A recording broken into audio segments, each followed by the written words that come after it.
Bismillahirrahmanirrahim. Assalamualaikum warahmatullahi wabarakatuh.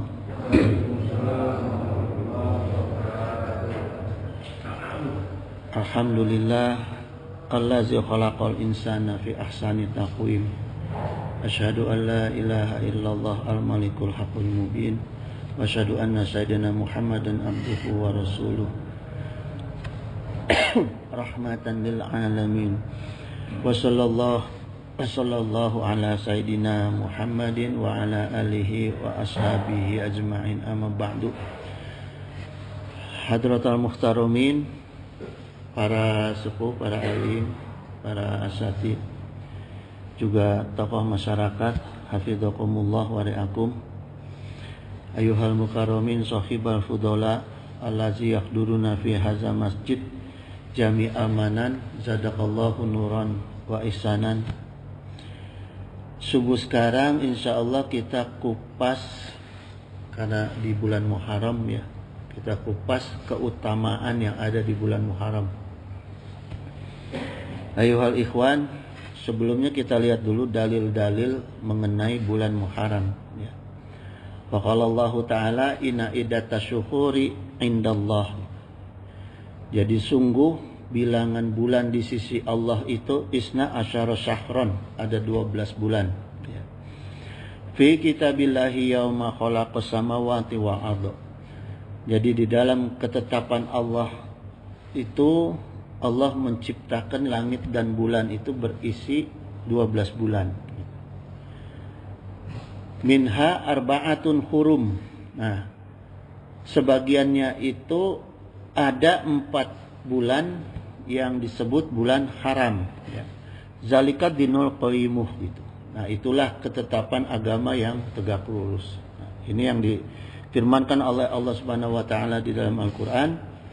Kemudian lebih diperjelas lagi oleh Rasulullah SAW dalam hadisnya, salah satu mutawaliyat gitu. Ada 3 bulan yang berturut-turut di dalam 4 bulan haram itu.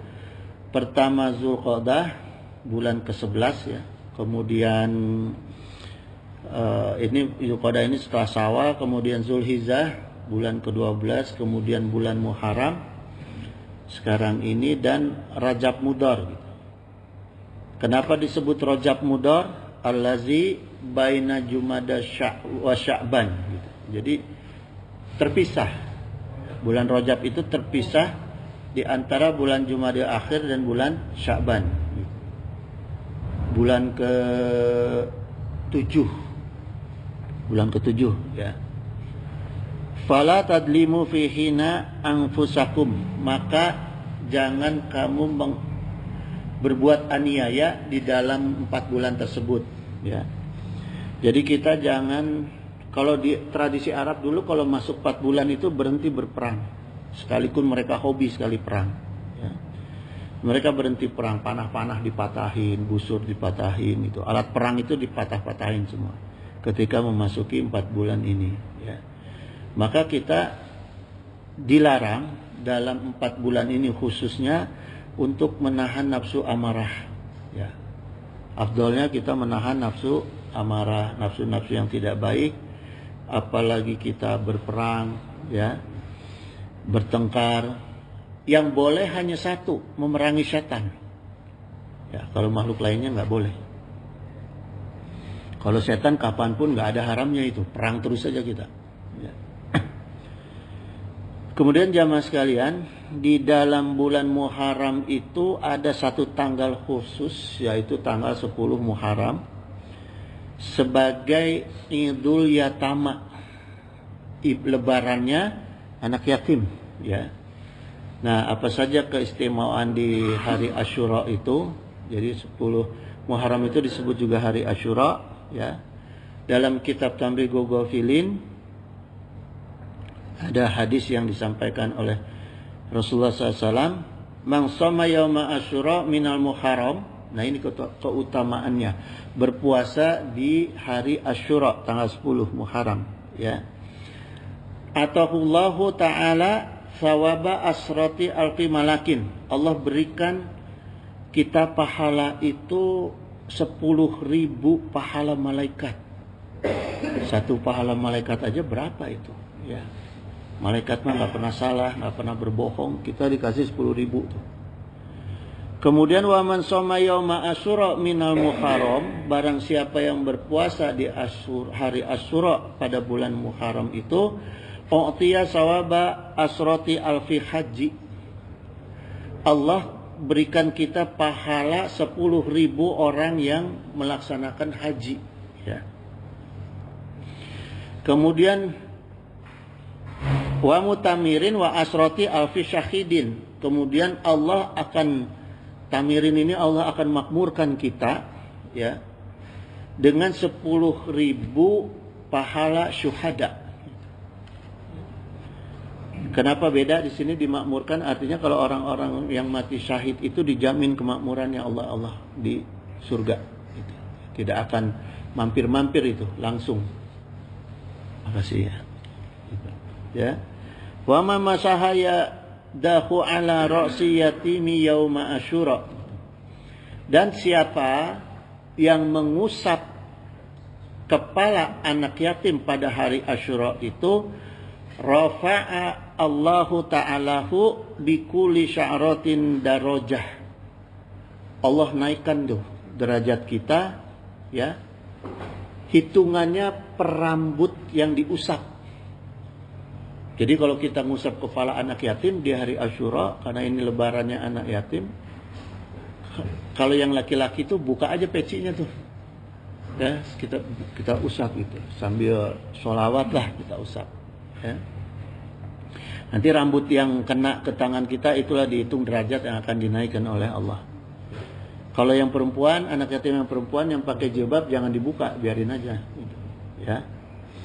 Kemudian apa keutamaan puasa pada hari Asyura? Di antaranya waqala Nabi sallallahu alaihi wasallam su'ila an siyami yaumi Asyura, ya. Rasulullah SAW ini pernah ditanya tentang puasa hari Asyura. Qala, dijawab oleh Rasulullah SAW, yukafiru sanata madiyah, gitu. Puasa Asyura itu akan menghapus dosa setahun yang lalu. 1 tahun ke belakang dihapus dosa kita.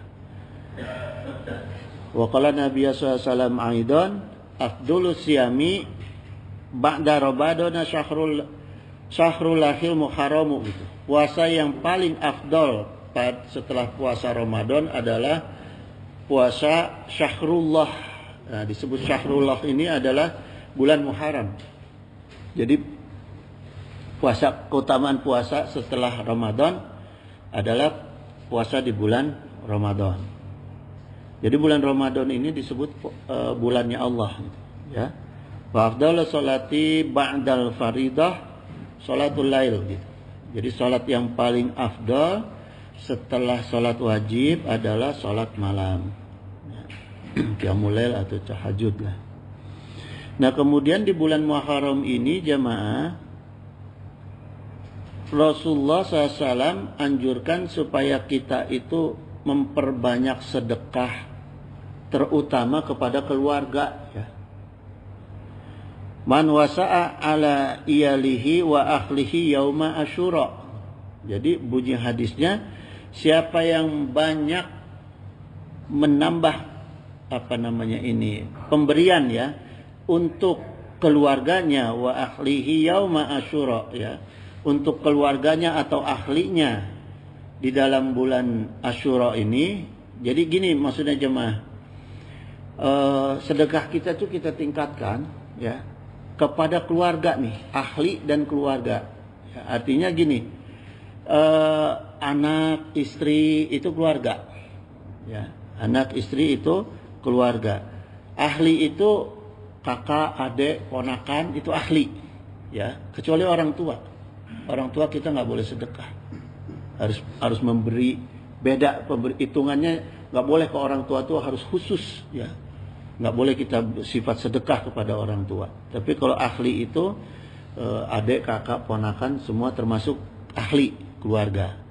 Artinya di sini Rasulullah tidak mengajarkan kita untuk capek-capek mencari pengemis, karena Islam tidak menginginkan umatnya jadi pengemis, ya.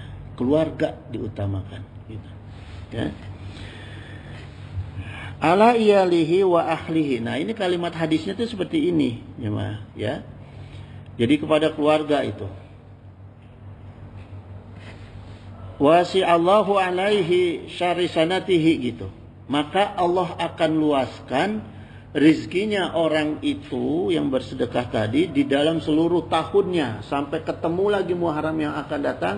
Insya Allah kita nggak akan susah dalam perkara rizki. Ya, Allah akan luaskan itu.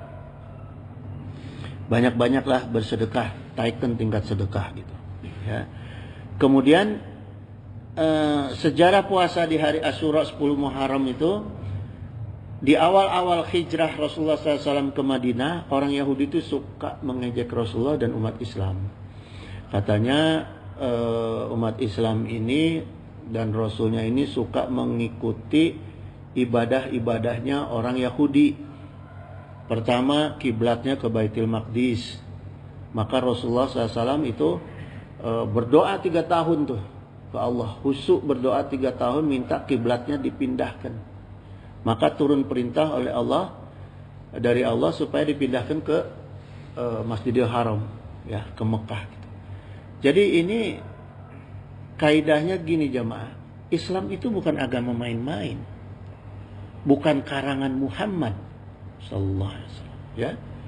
Kalau memang itu karangan Muhammad dalam kepentingan politik yang dihina dalam satu kaum gitu, mudah aja Muhammad SAW itu pindahkan aja, nggak usah harus nunggu perintah Allah. Ini 3 tahun jemaah berdoa pada Allah. Ini adalah fakta bahwa Islam itu benar-benar agama Allah, ya. Jadi agama samawi yang kita kenal ada 3 itu ya cuma 1. Cuma Islam. Yang lain itu sudah sifatnya karangan manusia. Keputusan-keputusannya diambil oleh dasar akal manusia. Kecuali Islam.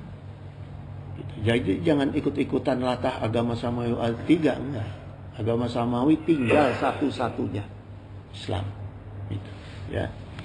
Karena Rasulullah tidak pernah membawa agama ini sekehendak dirinya. In huwa ila wahyu yuha. Benar-benar perkataannya, amalnya adalah iradah Allah. Ya, biiznillah. Nah, kemudian setelah kiblat ini dipindahkan ke Masjidil Haram, ke Mekah, orang Yahudi itu masih ngeledek. Wah, masih aja nih orang Islam ikut-ikutan ritualnya orang Yahudi. Karena ketika itu Rasulullah dan para sahabat suka puasa di hari Asyura, tanggal 10, ya. Itu jadi kata orang Yahudi itu qalu haza solihun. Jadi orang Yahudi itu suka puasa tanggal 10 Asyura, 10 Muharram, hari Asyura itu, kata mereka qalu haza solihun gitu. Ini adalah bentuk kesolehan saya, bentuk kebaikan saya untuk menghormati Nabi Musa alaihi salam. Kenapa? Karena haza yaumun najallahu bani Israila min aduwihim, gitu ya. Min aduwihim. Jadi hari ketika Allah menyelamatkan Bani Israel dari musuh mereka gitu, yang dipimpin oleh Kanjeng Nabi Musa alaihissalam. Maka orang Yahudi itu puasa di hari Asyura gitu. Fasamahu Musa syukron. Nah, maka Nabi Musa itu berpuasa di hari Asyura itu karena bersyukur kepada Allah. Ini kata orang Yahudi. Maka orang Yahudi 10 Muharram itu pasti puasa. Nah, mendengar jawaban orang Yahudi itu, Rasulullah bersabda, fa ana ahaqqu bi Musa minkum. Aku yang lebih berhak terhadap Musa alaihissalam daripada kalian. Jadi akhirnya Rasulullah SAW berpuasalah di 10 Asyura gitu, ya. Nahnu nasumuhu tazimalahu gitu. Kami semua berpuasa di bulan di tanggal 10 Muharram itu, hari Asyura, untuk mengagungkan hari itu, ya. Nah, kemudian gini jemaah. Setelah itu peristiwa tersebut, maka datang perintah puasa Ramadan. Nah, ketika datang perintah puasa Ramadan, Rasulullah kumpulin para sahabat. Sahabat dikumpulin, disampaikan ada perintah puasa Ramadan, kemudian Rasulullah SAW bersabda, "Man syaa ayasumahu," gitu. Siapa yang tetap mau berpuasa hari Asyura, ya, falya sumhu, maka berpuasalah kalian. Jadi boleh dilanjutkan puasa Asyura. Wa man syaa ayatrukahu, siapa yang tidak suka dengan puasa Asyura, falyatrukhu, maka boleh tidak berpuasa gitu. Jadi jangan sampai keutamaan puasa Asyura itu yang banyak fadilahnya jadi wajib. Tidak boleh ada perkara sunnah yang menyamakan dengan perkara wajib, ya. Gitu. Jadi jangan berturut-turut setiap tahun kita puasa, jangan. Boleh ada puasa, ada tidak gitu, ya. Sekalipun banyak fadilahnya gitu. Nah, 10 Asyura ini sesuai dengan hari yang ke-10 dinamakan Asyura. Asal katanya Asyratun, 10. Bahasa Arabnya itu Asyratun, ya. Nah, berkata Al-Qurtubi, kata Asyura itu kalau ditinjau dari ilmu mantik, secara mantik, ilmu mantik, ya, bentuk kata Asyura itu isim ma'dul dari al-ashir. Isim ma'dul itu yang menunjukkan adanya sesuatu yang sifat yang tidak ada. Benda, isim itu kan benda. Ya, jadi kalau kita ingin mengatakan buku ini tidak ada, menggunakan kaidah hukum isim ma'dul. Ya, mengatakan yang tidak ada. Gitu. Atau sifat yang tidak ada, karena isim itu bisa benda, bisa sifat gitu, ya. Guru ini tidak ada, nah itu menggunakan kaidah isim ma'dul gitu. Ya. Nah, jadi karena bentuknya isim ma'dul, maka kata al-ashir itu bermakna dalam ilmu mantik, ya, malam ke-10 Muharram itu tidak ada kesamaan. Jadi tidak ada kesamaan di malam itu gitu. Berbeda dengan malam-malam yang lainnya gitu. Artinya bukan malam biasa gitu, isim ma'dul, ya. Maka ulama mengatakan kaidah isim ma'dul dalam hari Asyura itu yaumul lailatul asyirah gitu. Malam, hari malam yang penuh dengan keagungan yang tidak sama dengan malam-malam lainnya dan penuh dengan kemuliaan Allah. Itu malam hari Asyura gitu, ya. Artinya malam yang bukan malam biasa lah gitu. Apa buktinya jemaah? Dalam kaidah ilmu mantik disampaikan sebagai isim ma'dul. Karena pada tanggal 10 Muharram itu Allah turunkan keistimewaan yang sifatnya khusus, ya, yang tidak diturunkan di hari-hari yang lainnya gitu. Nabi Adam alaihissalam bertobat kepada Allah, diterima taubatnya tanggal 10 Muharram, ya. Kemudian Nabi Ibrahim alaihissalam selamat dari ketika dibakar oleh Namrud itu tanggal 10 Muharram, ya. Jadi peristiwa-peristiwa mukjizat nabi-nabi itu dan rasul itu pada tanggal 10 Muharram, ya. Nabi Yusuf alaihissalam dibebasin itu 10 Muharram. Nabi Yunus keluar dari perut ikan itu 10 Muharram, ya. Nabi Ayub alaihissalam disembuhkan 10 Muharram. Nah, Nabi Musa alaihissalam diselamatkan membelah laut itu, diselamatkan dari Fir'aun tanggal 10 Muharram. Dari situlah orang Bani Israel Yahudi itu berpuasa di 10 Muharram itu, ya. Untuk kita apa 10 Muharram ini? Karena kita tahu 10 Muharram ini adalah tanggal di mana Allah menurunkan keistimewaan khususnya, maka di 10 Muharram ini banyak-banyak kita bersyukur pada Allah. Dengan cara apa? Meningkatkan ibadah. Baik ibadah sunat, sholat sunat, puasa sunat, ya, sedekah dilebihkan gitu, ya. Ditambah nilai-nilai ibadah kita, sehingga dinilai oleh Allah itu sebagai bentuk syukur kita kepada Allah. Nah, insya Allah Allah juga akan turunkan itu, ya, keajaiban-keajaiban kepada kita gitu. Tapi kita harus buktikan dulu, jangan minta dulu sama Allah. Ya. Terus jangan mentang-mentang ini, oh ya Allah samakan saya dengan Nabi, nggak bisa. Ya. Kita buktikan dulu lah pada Allah. Kemudian gini jamaah sekalian, saya mau cerita mengenai hijrah nih, ya. Jadi di bulan kita ini, bulan Muharram ini ada peristiwa penting bagi umat Islam, yaitu peristiwa hijrah. Di mana dari peristiwa hijrah ini disusunlah tanggalan, ya, tanggalan tahun hijriah, ya. Kenapa dari mulai bulan hijrah, dari peristiwa hijrah? Karena ada peristiwa-peristiwa khusus di perjalanan hijrahnya Rasulullah SAW dan para sahabat. Pertama, ketika Sayyidina Ali ini menunjukkan kuatnya iman para sahabat dan kecintaannya kepada Allah dan Rasulnya dan agama. Sayyidina Ali itu diminta tidur di tempat tidurnya Rasulullah ketika sedang dikepung rumahnya Rasulullah untuk dibunuh oleh semua kabilah Arab. Ya. Sayyidina Ali menggantikan Rasulullah tidur di tempat tidurnya Rasulullah dengan menggunakan selimutnya Rasulullah dan jubahnya Rasulullah SAW. Ya. Ini kan risikonya mati. Tapi saking cintanya kepada Rasul dan Allah juga agamanya, ya, bersedia begitu Sayyidina Ali itu. Akhirnya Rasulullah SAW tengah malam itu, karena diintip oleh para pemuda itu, dikira Rasulullah masih tidur.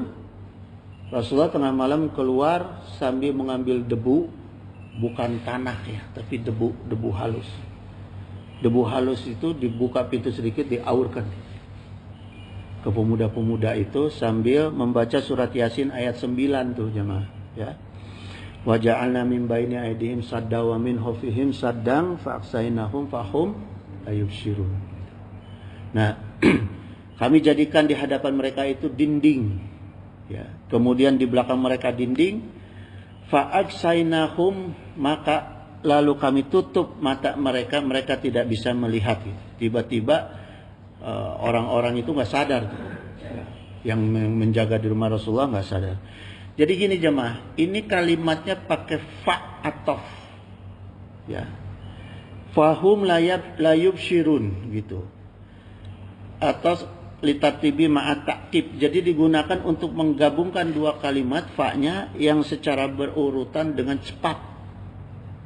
Jadi kita bacanya fa aksainakum fahum layub shirun, jangan dipisah. Fa-nya ini nyambungin dua kalimat. Ya, jangan dipisah gitu. Jangan fa aksainahum fahum layub shirun, ya. Digabung langsung, ya. Karena fa-nya atau. Nah, jadi seketika itu ayat ini ingin menggambarkan seketika debu itu ditebarkan oleh Rasulullah, seketika itu tidur mereka tanpa jeda waktu. Seketika itu pemuda itu tidak sadar tanpa jeda waktu gitu. Kalau obat bius kan ada nunggu dulu. Nunggu sampai bereaksi tidur. Kalau ini enggak, fa aksainahum. Itu pakai atof ini, jadi langsung tidur. Ya. Enggak ada jeda. Nah, kemudian Rasulullah bisa keluar pergi ke rumahnya sahabat Abu Bakar, ya. Radhiyallahu anhu gitu. Nah, kemudian jamaah sekalian, nah dalam kaidah ini ada beberapa ulama ahli hikmah, bismillah,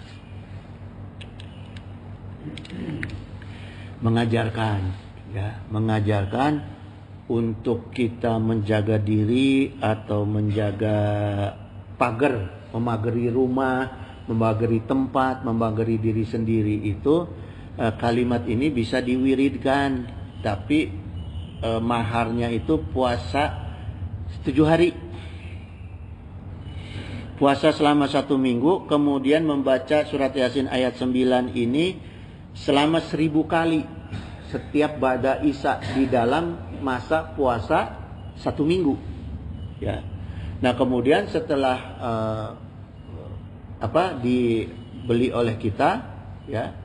Nah, kalau ingin menggunakan itu, membaca surat ini sebanyak 7 kali. Ya, 7 kali. Jadi, tapi sebelumnya ingat tuh, puasa dulu 1 minggu dan membaca ini ba'da Isya 1000 kali ya. Surat Yasin ayat 9. Kalau ingin menggunakan itu 7 kali. Jadi jamaah nggak ada itu amalan-amalan hikmah yang pakai uang tuh nggak ada. Minta ke kiai amalan ini, oh Pak syaratnya harus beli apa namanya pakai uang, beli domba, beli nggak ada itu. Jadi kalau ulama yang benar ya kita beli sendiri, puasa sendiri.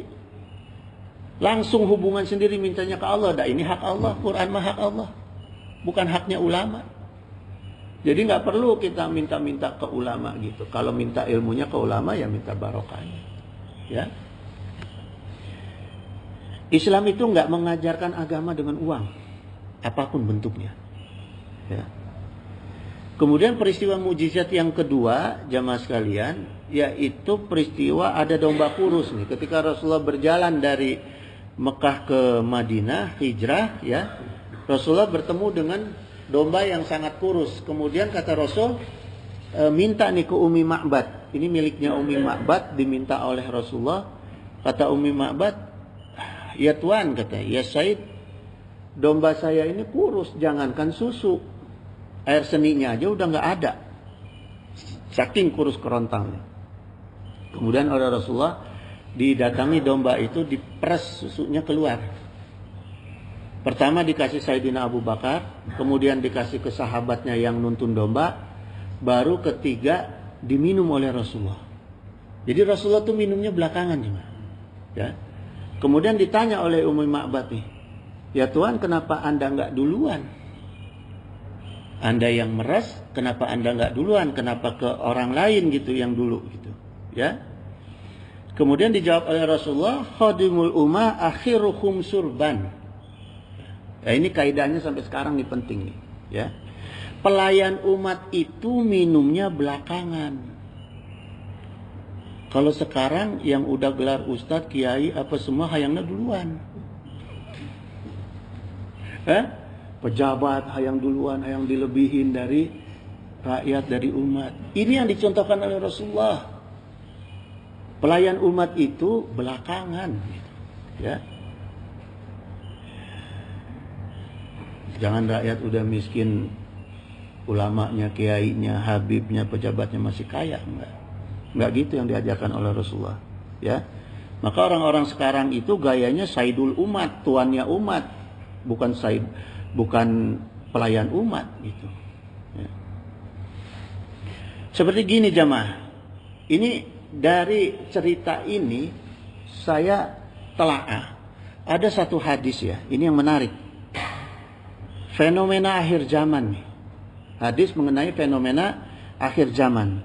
Ang talidal amatu rabbataha gitu. Rasulullah SAW ya, ketika ditanya oleh sahabat, kapan itu kiamat? Mata sa'ah, kapan itu kiamat? Kemudian dijawab oleh Rasulullah SAW, ang talidal amatu rabbataha.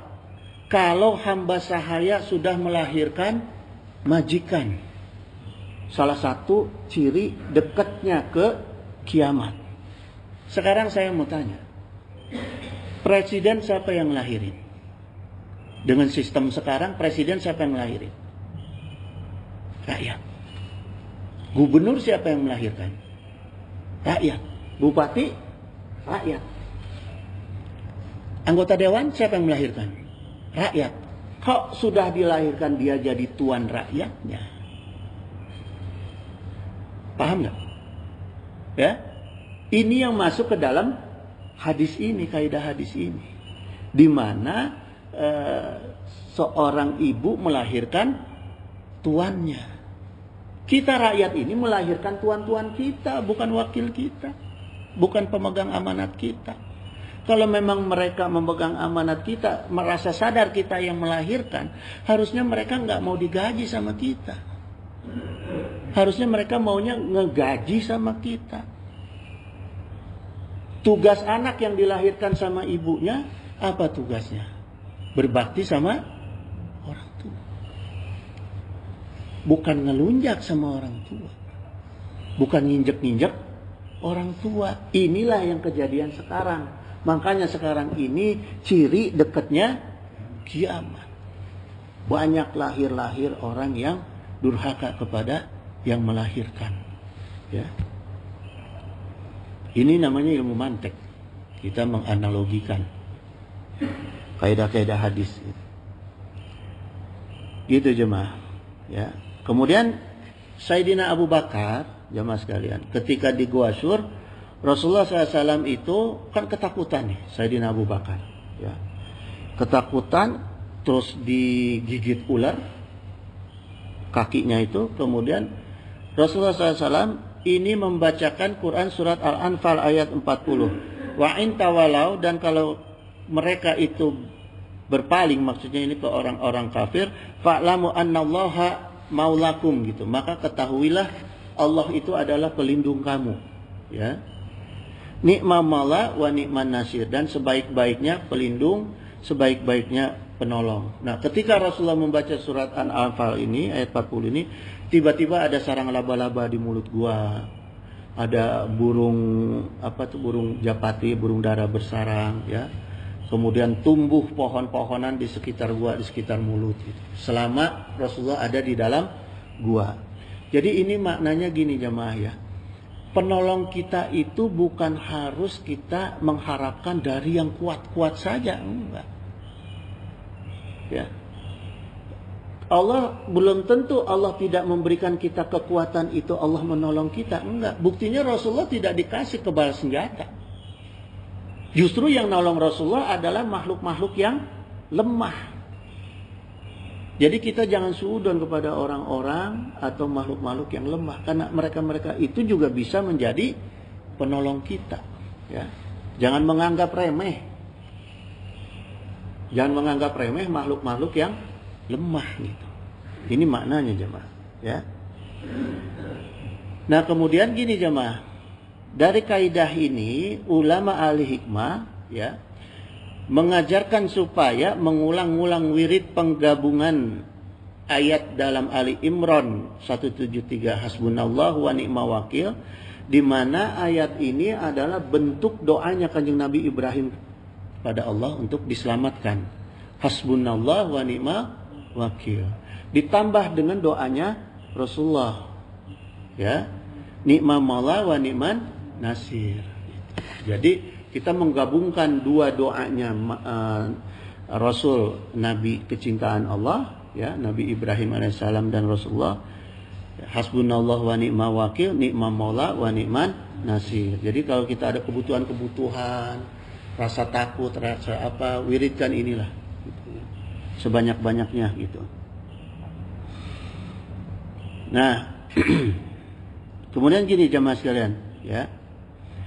Ketika pertama kali Rasulullah SAW itu menginjakkan kakinya di Yastrib, sampai dari Mekah ke Madinah, sampai Rasulullah menginjakkan kakinya di Yastrib, ada dakwahnya pertama Rasulullah SAW, ya, yang disampaikan oleh Rasulullah SAW, ya ayuhan nas asfus salam it'amu ta'am, sebarkan salam, berilah makan, wasolul arham ya, sambung silaturahmi, wasolul laili wan nasu niam gitu. Kemudian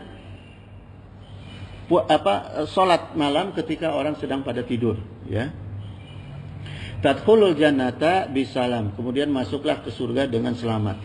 Nah, ketika Rasulullah menyampaikan ini ditaati jemaah sama sahabat itu dan seluruh penduduk Madinah. Sabdanya Rasul ini ditaati. Maka Yastrib dari daerah yang tandus, ya, artinya daerah pertanian yang tidak subur. Karena beda ya, kalau Mekah itu daerah perdagangan, kalau Madinah itu daerah pertanian, tapi nggak subur. Artinya nggak menghasilkan banyak gitu. Karena apa? Karena orangnya sukunya senang perang. Makanya baiat kepada Rasulullah itu untuk mendamaikan suku-suku yang ada di Madinah. Ya, baiat Aqabah itu. Nah, jadi taat nih dengan apa yang disabdakan oleh Rasulullah. Kemudian sekarang menjadi Madinatul Munawwarah. Artinya daerah yang penuh dengan cahaya. Gitu, ya. Nah, jadi kalau Indonesia pengen baik, negara kita pengen baik, ya umat Islamnya taat. Sama sabdanya Rasul ini pelajari. Umat Islam jangan saling caci memaki, ya, kemudian harus saling mau memberi makan, harus saling mau tolong menolong, ya. Kemudian umat Islam juga harus mau sholat malam. Ya. Kalau semua apa yang disabdakan oleh Rasulullah SAW ini, maka insya Allah makmur. Ya. Nggak usah mikirin yang kafir, yang non muslim, itu mah urusan mereka. Yang penting mah untuk kepentingan umat Islam gitu. Ya. Maka daerah kita ini maka insya Allah akan menjadi daerah yang seperti surga. Makanya Rasulullah katakan tadkhulul jannata bisalam. Ingat bahwa surga itu tidak hanya ada nanti di alam akhirat, surga juga ada di alam dunia. Gitu. Ya, makna surga itu. Gitu jemaah. Nah, kalimat hadis ini bukan hanya untuk kita umat Islam saja, tapi juga untuk kita yang berkeluarga. Tekankan keluarga kita itu untuk taat pada hadisnya Rasulullah SAW ini. Ya. Bahkan jemaah sekalian, saking pentingnya it'amut ta'am ini, memberi makan ini, Rasulullah SAW itu sampai bersabda, ittaqun naro, jagalah diri kalian itu dari api neraka, walau bisyikki tamrotin, walaupun hanya dengan sebutir kurma. Saking penting-pentingnya kita bersedekah makanan. Jadi ada baiknya bersedekah makanan lah. Kalau uang bukan apa-apa punten ya. Kalau uang takutnya dipakai beli rokok, dipakai beli yang makruh gitu. Ya. Kalau makanan udah langsung halal kan? Kita menebarkan yang halal gitu. Ya. Itu jemaah. Makanya Rasulullah di sini katakan sepotong kurma gitu. Nah, kemudian jemaah sekalian, peristiwa hijrah ini adalah peristiwa yang berat. Akhir puncak dari puncak dari jihadnya, perjuangannya para nabi dan rasul. Dan nabi dan rasul yang diperintahkan hijrah oleh Allah itu bukan hanya Muhammad SAW, tapi ada 5, yaitu ulul azmi, yang disebut dengan ulul azmi. Ya, jadi yang berhijrah itu bukan hanya Rasulullah SAW, tapi ada nabi-nabi yang dikenal dengan ulul azmi, gitu ya. Ulul atau uli itu artinya memiliki, uli, ya, memiliki. Azmi itu keteguhan hati yang kuat, tekad, itu azmi, gitu, ya. Kata ulil azmi dalam tafsir Jalalain itu dikatakan fasbir, maka bersabarlah, ala azza qaumuka, atas gangguan kaummu, kama sabara ulul azmi, seperti bersabarnya para ulul azmi, gitu. Ya. Zau sabata wa sabru ala syada'id, gitu. Yaitu orang-orang yang memiliki sifat teguh, sabar dari beban-bebannya dia, beban agamanya, ya.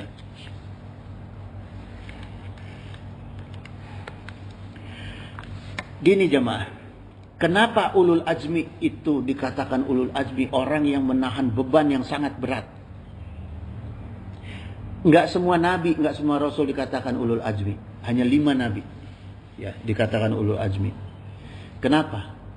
Karena yang ulul azmi inilah nabi dan rasul yang melawan arus kebiasaan budaya orang ketika itu, termasuk juga para pemimpinnya, ya, melawan arus. Berat nggak melawan arus? Coba kita berenang di sungai melawan arus, kuat nggak? Ya, nah itu disebut ulul azmi itu karena melawan arus. Artinya dakwahnya melawan arus, gitu, ya. Jadi kalau ada ulama, kiai, habib yang tidak melawan arus dari kedoliman masyarakat dan kedoliman pemimpinnya, itu bukan masuk ke dalam kaidah ulul azmi.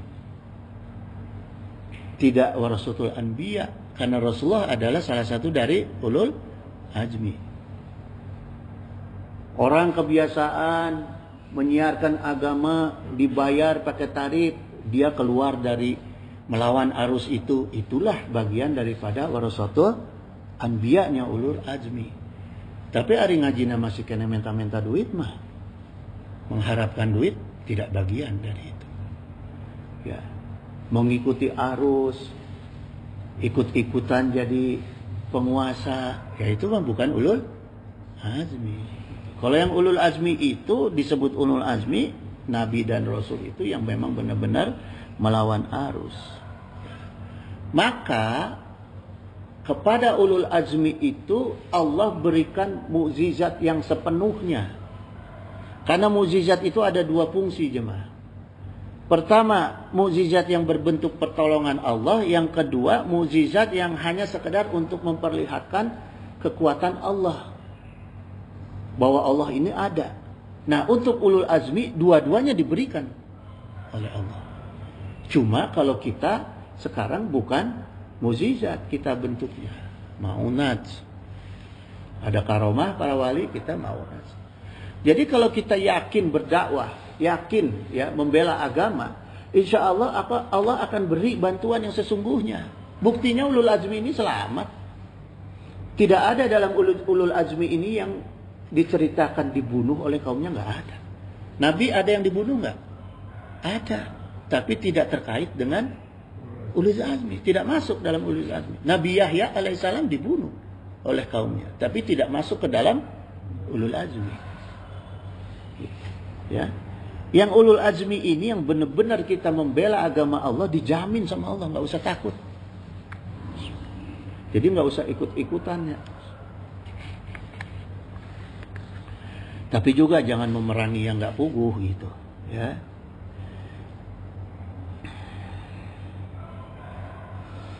Maksud saya gini, jemaah, kita tuh harus memperkuat diri, jangan gampang ikut-ikutan dalam kondisi zaman, gitu. Supaya takut ketinggalan zaman. Ya enggak, Islam mah nggak pernah ketinggalan zaman. Mana ada kitab, buku, pikiran atau produk yang bertahan dari mulai terbit sampai akhir dunia kecuali Al-Quran. Gak ada. Jadi jangan pernah takut, takut ketinggalan zaman. Enggak, kalau kita megang Al-Quran mah gak akan. Gitu. Ya, itu jemaah. Nah, kemudian hikmah dari peristiwa hijrah ini, para ulul azmi itu mencapai pada tingkat titik nadir di mana ujiannya itu sudah tidak bisa lagi dihadapi oleh sifat manusia. Udah terlalu berat gitu, ya. Karena itu Allah perintahkan untuk hijrah. Kenapa Allah perintahkan hijrah? Kalau tidak diperintahkan hijrah, habis manusia. Habis agama Allah. Makanya Allah perintahkan hijrah. Artinya daerah itu berarti sudah bukan lagi daerah yang bisa untuk digunakan berdakwah. Allah perintahkan hijrah. Nabi Nuh alaihissalam pertama nabi yang diperintahkan hijrah oleh Allah. Ya, dengan perahunya itu. Kemudian kalau Nabi Nuh tetap di situ sampai terbunuh, makanya ini ulul azmi dijamin Allah tidak terbunuh. Kalau sampai terbunuh Nabi Nuh, habis kita. Nggak akan ada Rasulullah, nggak akan ada umat Islam, yang ada orang-orang dolim semua. Itu, ya. Makanya diperintahkan hijrah. Sampai terakhir diperintahkan hijrah adalah Rasulullah SAW. Di mana perintah hijrah itu maksudnya untuk membangun peradaban baru manusia yang lebih baik, lebih berakidah, gitu, ya, lebih beriman kepada Allah Subhanahu Wa Taala, gitu, ya. Sampai akhirnya Rasulullah SAW ditentukan sebagai khotamul anbiya, gitu jemaah. Nah, terus gimana cara kita berhijrah, menghijrahkan umat Islam ini? Gimana caranya? Pesantren kan.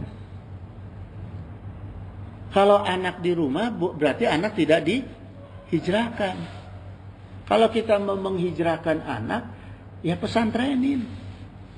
Ya. Dia menemui tempat yang baru yang lebih bertauhid, lebih terdidik, lebih terjamin agamanya. Tapi hati-hati milih pesantren ya. Sekarang banyak pesantren yang gak jelas. Hati-hati gitu. Lihat kitab-kitabnya aja lah. Apa yang dibuka di kitabnya itu. Itu. Apalagi apa namanya? Zaitun ya. Zaitun lebih bahaya lagi. Ya. Gitu jamaah. Nah itu cara kita menghijrahkan keluarga. Terus kita yang diajarkan ulama, kita menghijrahkan diri kita dengan cara apa? Ya kita menyepi gitu. Ya. Apa istilahnya? Kalau kita tuh uzlah gitu. Kita uzlah itikaf di masjid ya. Pokoknya ada waktu-waktu di mana kita itu mendekatkan diri kepada Allah. Thalabul ilmi, datang ke majelis itu juga bagian daripada hijrah gitu, ya. Itu. Nah, gimana hijrah orang-orang yang pekerjaannya misalnya, maaf nih ya, ada orang Islam yang kerjanya di diskotik, di karaoke, di gitu ya, harus hijrah itu mah udah wajib. Sudah wajib hijrah. Cari pekerjaan-pekerjaan lain yang lebih diridhai oleh Allah. Karena kan kita mendukung kemaksiatan itu sama dengan maksiat, sekalipun kita digaji. Nah, ini Indonesia nih mayoritas Muslim. Coba kalau orang Islam nggak ada yang mau kerja di tempat maksiat, nggak berdiri itu tempat maksiat, ya, yakin aja nih.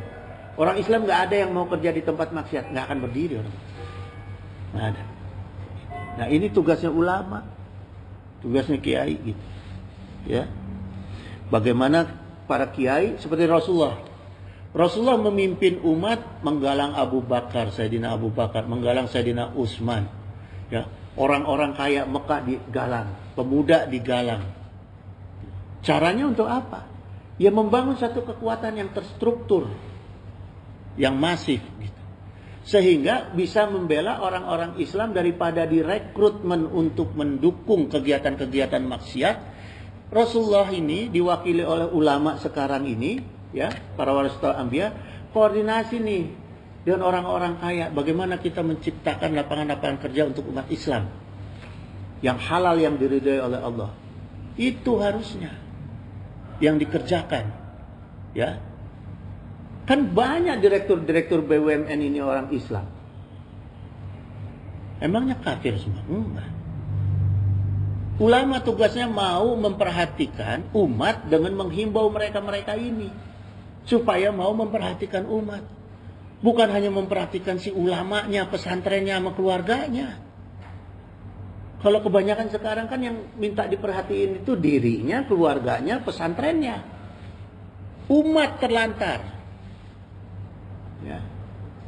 Umat terpaksa harus mencari rezeki di tempat-tempat maksiat, tempat-tempat yang haram. Di mana ulama? Istighfar doang. Itu, ya. Makanya dia tidak melawan arus. Itu kaidah salah satunya, tidak melawan arus gitu, ya, jemaah sekalian.